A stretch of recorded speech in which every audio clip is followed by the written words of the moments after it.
Not all of these games are going to be hidden gems, okay? There's a lot of trash out there. So for any new viewers, what I'm doing is I have a Python script here. It scans through a text document line by line in a random order. Each line is a video game. So this text document has about 150,000 video games. And right here, as you can see, it's just sorting through them. And whatever I stop on, I play blind. And then I give it a review. Chronicle of Dungeon Maker, or Dungeon Maker Hunting Ground, 2006 for the PSP. I wonder if this game has any connection to the RPG Maker franchise. I would hope not, seeing as this is an old handheld console. It'd be kind of hard to get anything done. So this game is created by Xseed and Globala Entertainment. I'm sure they're still around. Alright, we got two choices here, new game or continue. There's no options or any sort of system thing. The music is pretty bad, it sounds like a calculator version of Castlevania. Although the main entry soundtrack is carrying this game on his back.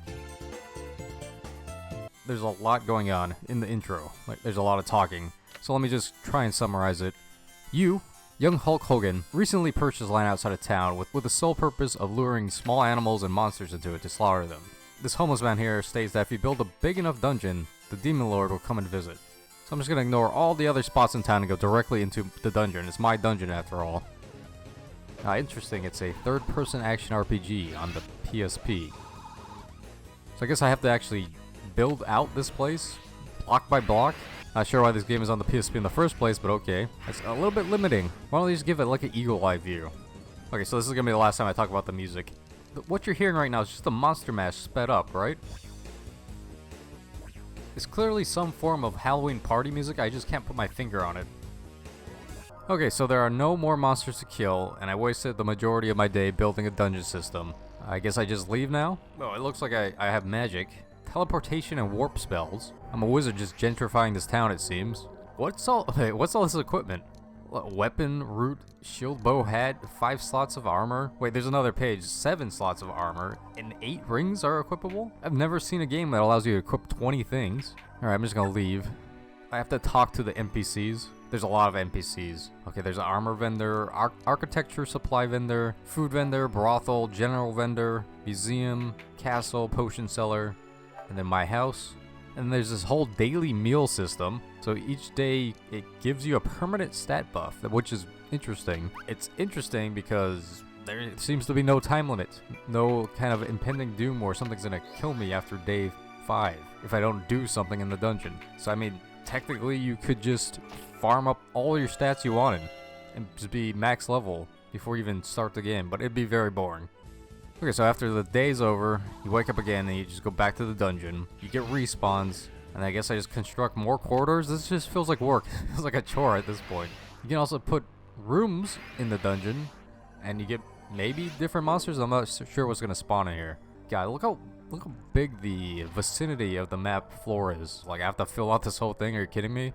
And they said at one point there's 6 floors. Well, one NPC said 10 floors and one said 6 floors. I don't know who to believe, but there's a lot of dungeoning you have to do, which is not very fun at the moment.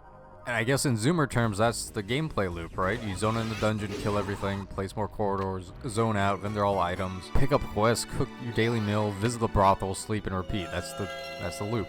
To be fair, I did this for about 3 hours, and let me just give you the highlights of what happened. The beginning NPC, the homeless man, may or may not be the Demon Lord. He gives you the root item you equip, and how that works. It works in tandem with the Fang system. So what happens is you feed Fangs to your root, and Fangs drop by basically animals in the dungeon. So you feed the Fang to the root. I sound insane, and it allows you basically to build out a character however you like. So there's going to be a root for melee DPS, and there's going to be a root for magic-based DPS, which is unexpected in this game, but okay. Also, another thing that happened was you can enhance rooms and corridors, meaning that with different items, it causes different enemies to spawn. Like, you can place down a fountain that spawns bandits for some reason, or you can put down a guest room with chests in it, and then goblins try to steal from the chest, and you just kill the goblins that were trying to rob you. Also, I did reach the point where I built a boss arena. I spawned it, and then I just murdered it. The combat portion of the game is not too difficult. It seems magic is very overpowered. Also, the NPCs are kind of just dumb AI. You can just back up, hit them, back up, hit them, and they get stuck in this pattern. There's just a little bit of problems with the Z-axis of attacking bats with like an axe. But after killing the first boss, that was it. I stopped playing the game. It felt like there's not going to be much more. If the game was less tedious, I would play more. So Dungeon Maker. Dungeon Maker was perfectly mediocre. Could have done without some of the tedious things, like walking up to the wall to build it. And to be fair, it wasn't the PSP controls that were holding it back. It just odd choices. Maybe it's programming wise, I'm not too sure. As I said, combat wasn't too clunky. Character customization was there, surprisingly, which is a plus. Interesting game design. Could have been better executed. It got very boring. They could have sped things up. This is gonna get a high C tier. Alright. Also, this will be receiving the Decked Out award. This is due to the game having 20 equipable items. 20 equipable items! It doesn't even count the magic you get. Here, let me read them out.